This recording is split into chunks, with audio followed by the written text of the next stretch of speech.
হায় রে মোবাইল, তুই কতই কিছু না খাইলি। প্রথমে স্বামী স্ত্রীর সম্পর্কটা খাইলি, রেডিও খাইলি, টিভি খাইলি, পত্রিকা খাইলি, টর্চ লাইট খাইলি, ক্যালকুলেটর খাইলি, ক্যামেরা খাইলি, ভিসিআর টিভি খাইলি, সিনেমা হলটা তাও খাইলি, কম্পিউটার ল্যাপটপ খাইলি, আয়না খাইলি, হাত ঘড়ি খাইলি, সবশেষে অ্যালার্ম ঘড়িটা খাইলি, রাতের ঘুমটাও খাইলি, অল্প বয়সে চোখটাও কানা করলি, আর লেখাপড়া তো খাইলি খাইলি, সাথে সাথে মূল্যবান সময়টাও খাইলি। মেলা মানুষে বলতে আমি শুনছি কিডনি বেঁচে নাকি আইফোন কিনছে, তার মানে তুই কিডনিটাও খাইলি। বউ সংসার স্বামী তো খাইছিস, বউ আর স্বামীর মধ্যে সতীনের মতো সম্পর্ক সৃষ্টি করছিস। আগের স্বামী স্ত্রীরা রাত্রিরে একসাথে শুয়ে কতই না কিচ্ছা কাহিনী গল্প গুজব করতো, কত হাসি আনন্দ করতো। আর এখন মোবাইল নিয়ে খাটের উপর ওই কোনাতে একজন এই কোনাতে একজন, মাঝখানে এক রাশ দূরত্ব, মনের মধ্যে কোনো মিল নাই। সংসার করতে হবে তাই করতেছে। স্বামীর স্ত্রীকে ভালো লাগে না, স্ত্রীর স্বামীকে ভালো লাগে। সবাই মোবাইলের ভিতর আসক্ত, মোবাইলের ভিতরে যেগুলো আছে শুধু ওগুলো কি ভালো লাগে। স্বামীর অন্য বইয়ের চাকচিক্য ভালো লাগে, আর স্ত্রীর অন্যের স্বামীর কথাবার্তা চালচলন এগুলো ভালো লাগে। হায় রে কি যুগ পড়লো রে, মোবাইলে সবকিছুই খাইলো রে। আগের দিনগুলা কি যে ভালো ছিল।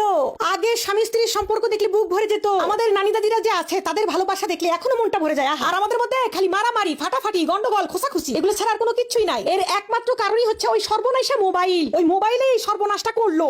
এই যে আগে স্বামীরা কাজে থেকে আসলে বাড়িতে এসে ঢুকে বলতো, বউ আমার জন্য একটু পানি টানি রেডি করো। আর এখন বাড়িতে আসার সাথে সাথে প্রাচীরের ওই পাশ থেকে ওয়াইফাই কানেক্ট করে মোবাইল দেখতে দেখতে ঢুকবে, ঢুকে বলবে ভাত দে। বউয়ের দিকে তাকানোর সময় নাই, বউ খাইছে কিনা, পড়ছে কিনা, কোনো জিজ্ঞাসাবাদ কিচ্ছু নাই। ওই মোবাইল টিপতে টিপতেই ভাত গিলবে, তারপর বউকে একবার জিজ্ঞাসা করবে না, একটু বউয়ের দিকে তাকাবে না। আবার অন্যদিকে চিন্তা করেন আগের যুগের বউয়েরা স্বামী আসলে কি যত্ন সেবা, আদর যত্ন, ভালোবাসা, হাত পা ধুয়ে দিত, গামছা নিয়ে বসে থাকতো। আর এখন বাড়িতে এসে স্বামীরা যদি বলে একটু ভাত দে, তখন বউ বলে তুই পারলে তুলে খা, বেশি হুকুম করবে না আমার সাথে। ফেসবুকে ভিডিও দিচ্ছি, লাইক কমেন্ট আসতেছে না, তুমি জানো না আমার মন ভালো নাই। তার মানে বউয়ের মন মেজাজ ভালো না থাকার কারণ কি? ওই মোবাইল। ওই যে মোবাইলের ভিতরে দেখে মানুষের বউ বর মানুষের ফুল দেয়, চকলেট দেয়, সিনেমা হলে ঘুরতে নিয়ে যায়, ভালো ভালো খাওয়ায়, ভালো ভালো পড়ায়, ওগুলো তো পারে না। ওগুলো যে ওরা ভিডিওর জন্য করে সেটা তো আমরা বুঝি না। আর ভাই আমরা কি মনে করি ওদের স্বামীরা কত ভালো, আমাদের স্বামীরা আমাদের কিছু দেয় না। কিন্তু বাস্তবতা কি? বাস্তবতা তো বড় কঠিন। আমাদের স্বামীরা আমাদের জন্যই সারাদিন কষ্ট করে, বেচারিরা সময় পায় না আমাদের সাথে কথা বলতে। কিন্তু আমরা তো ওইটা বুঝি না। ওই মোবাইল একটা দেখে আমাদের চোখে মোহ লেগে যায়, তখন আর নিজের ঘরটা ভালো লাগে না। এইগুলোর যন্ত্রণা হচ্ছে বাড়ি বাড়ি। এই যন্ত্রণাগুলো হচ্ছে শুধুমাত্র মোবাইলের কারণে। হ্যাঁ, আমার মোবাইল কই গেল? মোবাইলে যে এতই ফিল্টার দিয়ে দিয়ে মেয়েরা এই এতই টিকটক বানাইছে,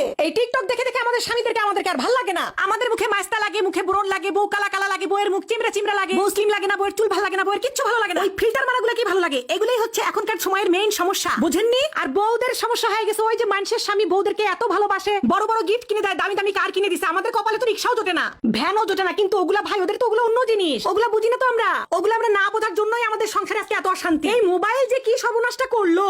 দুনিয়ার সব খাইলো তো খাইলো, স্বামী স্ত্রীর সম্পর্কটাও খাইলো। এই মোবাইল মনে হয় কিছুদিন পর স্বামী স্ত্রীর সম্পর্কটাই রাখবে না, দুনিয়ার থেকে তুলে দিবে মনে হয়। বাপরে বাপ, মোবাইলের কারণে খালি এখন পরকিয়া, ঘরে ঘরে পরকিয়া। এর বউ ওর সাথে চলে গেছে, এর বয়ফ্রেন্ড ওর সাথে চলে গেছে। কি একটা যুগ জামানা পড়লো। সি সি সি।